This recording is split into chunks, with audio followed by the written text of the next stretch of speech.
দেখো আমার চান করে সকালে সব কাজ হয়ে গেছে। এখন আমি পুজোটাও দিয়ে দিয়েছি। আজকে হচ্ছে মঙ্গলবার। আর এখন 8টা মতো বেজে গেছে। আর আমার সব কাজে জল টল সব নিয়ে এসেছি। ওগুলো আজকে আর দেখানো হয়নি তোমাদেরকে।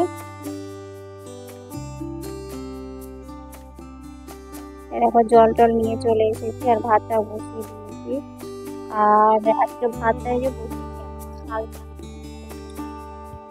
কি রান্না করবো টিফিনে তাই ভাবছি। তাই ভাবলাম যে হাজবেন্ড ডিউটি গেছে, আমরা দুজন আছি মা মেয়ে, তাই ভাবছি টিফিনে এখন খোলা রুটি বানিয়ে নিই, তারপরে রুটিটা খেয়ে নেবো। তারপরে দুপুরে কি রান্না করি দেবো। এখন 9:30 মতো। গুড মর্নিং বন্ধুরা, welcome back to my channel. আমি সবিতা কোহেলি ওয়ার্ল্ড চ্যানেলে তোমাদের সবাইকে স্বাগত। তোমরা সবাই কেমন আছো? আশা করছি সবাই খুব ভালো আছো, সুস্থ আছো। আমরাও ভালো আছি। আজ হচ্ছে মঙ্গলবার। আজকে হচ্ছে ভোট গণনার পরের দিন, ঠিক আছে।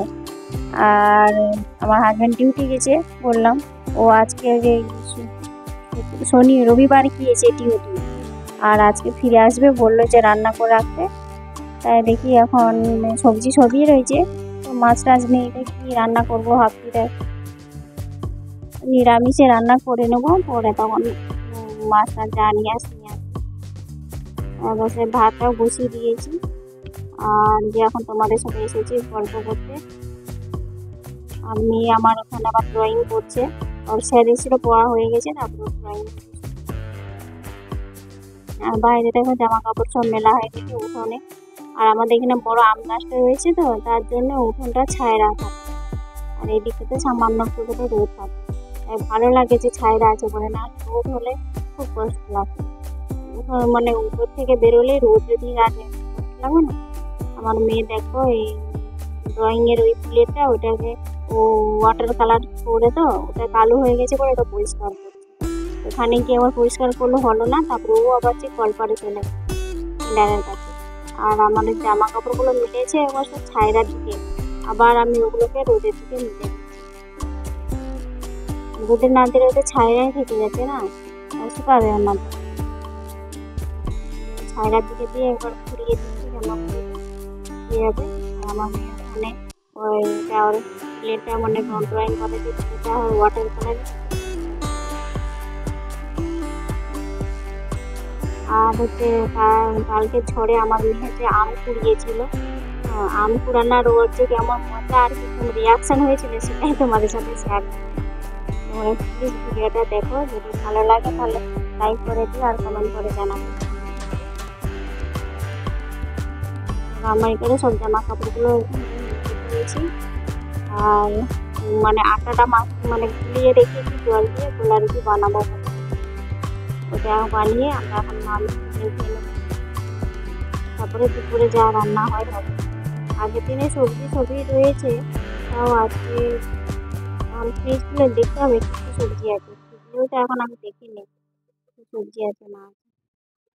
আর কদিন ধরে ভাবছি যে মেয়েটা সাইকেল কিনতে যাবো, তো ওই যে ডিউটি করে যাচ্ছে না, প্রত্যেক দিনে একদিন দুদিন ছাড়া ডিউটি করে যাচ্ছে, আর যাওয়াও। দেখো এখন রান্না করে চলে এসেছি, গোলা পিঠা বানাবো, তারপরে আমরা খেয়ে নেবো। আর ওর এখন স্কুল ছুটি পড়েছে, সেই জন্য সাইকেলটা কিনে নিয়ে এলে ওই স্কুল চালানোটা শিখে যাবে, কিন্তু এই যে সময় করতে পারে না। তো আমরা গিয়ে তো সাইকেল কিনে নিয়ে আসতে পারবো না, আমরা সাইকেলের কালার দেখে এটা নিয়ে আসতে পারবো। সাইকেলের কোন কোম্পানিটা ভালো হবে সেটা পারবো। দেখো আমি খেয়ে নিচ্ছি রুটি, আর আমার মেয়েকে ডাকতেও আসে না, ড্রয়িং নিয়ে বসে আছে ওখানে ওয়াটার কালারের। আজকে যে সবজিগুলো দেখলাম যে ঢেঁড়স রয়েছে, আমার এখানে ঢেঁড়স আলু দিয়ে সর্ষে বাটা দিয়ে একটু করে নেবো ঝাল ঝাল। আর ডাল করেছি, ডাল মুসুরির ডাল বানিয়েছি, আর শাক ভাজা, আর এখানে রয়েছে আমার পোস্তর বড়া রয়েছে। আর মাছের মাথাগুলো ছিল সেগুলো ভাবছি যে ইয়ে দিয়ে করে নেব, মাছের মাথা। আর এই দেখো বিকেলবেলাতে মেঘ করেছে কেমন, এখন মেজেছে 6টা মতো, অন্ধকার করে আসছে। আর যে মাসি যে বাসন ধুয়ে নিচ্ছে, আর এগুলো তো হাওয়া দিচ্ছে, দূরে দূরে দেখতে পাচ্ছ ঝড় আসছে। আর এই ঝড়ে আমার মেয়ে এখন আম কুড়াবে, তার আম কুড়ার রিয়াকশানটা দেখো। অন্যদিন ও আম কুড়াতে পায়নি, কেননা তখন কখনো স্যার আসে বা কোনো দিন ড্রয়িং চলে যায়। হ্যাঁ, আজকে ঝড়টা হয়েছে সন্ধ্যে 6টার সময়, আর ওর আজকে কোনো ক্লাস বা কোনো কিছুই নেই। আমি একটা আম কুড়িয়ে নিয়েছি, আর ও আম কুড়ানোর জন্য একবারে কোমর হাত দিয়ে দাঁড়িয়েছে রেডি, আম পড়লেই ও দৌড়াবে। আর আজকে আম পড়লে মানে আজকে অন্য কেউ আসেনি, তো আমরাই রয়েছি। হ্যাঁ, আমাদের কাজের মেয়েটা আছে, ও বাসন ধুচ্ছে, ও তো আম কুড়াতে আসবে না। আর আমি দাঁড়িয়ে আছি, ভিডিও বানাচ্ছি। আর পাশের বাড়ি যারা আম কুড়াতে আসে তারা আজকে নেই, একটা আম পড়ে গেছে, দৌড়ানো দেখো। আরো বলছে আরো পড়েছে, আরো পেছন দিকে আরো ছুটে যাচ্ছে। একসাথে মানে 3-4টা আম ঢুক করে পড়ে গেল। আর ওই যে মাসিটাকে বলছে যে আম পেলি ওইদিকে যা, আবার ওই আমগুলোকে দেখিয়ে দিয়ে আবার যাবে। কতগুলো আম পেয়েছে, 3-4টা একসাথে পেয়ে গেছে। আর এইটা দেখার জন্যই আমার খুব আগ্রহ ছিল যে কেমন করে আম গায়ে পড়ে। খুব মজা পেয়েছিল সেদিন আম। ওই বাসন ছুটিতে আম বলে নিয়ে চলে এসে ঘরে। আর দেখো তারপরে সন্ধে হয়ে গেছে, তারপরে একটুখানি খেয়ে দিয়ে নিয়েছি আমরা। আর এখন এসেছি তোমাদের কাছে এটা একটু শেষ করে বলে। ভিডিওটা যদি ভালো লাগে লাইক করে দিও, আমার কমেন্ট করে জানাবে, লাইক করে দিও। সব ভিডিওটাকে দেখা হচ্ছে পরে। সবাইকে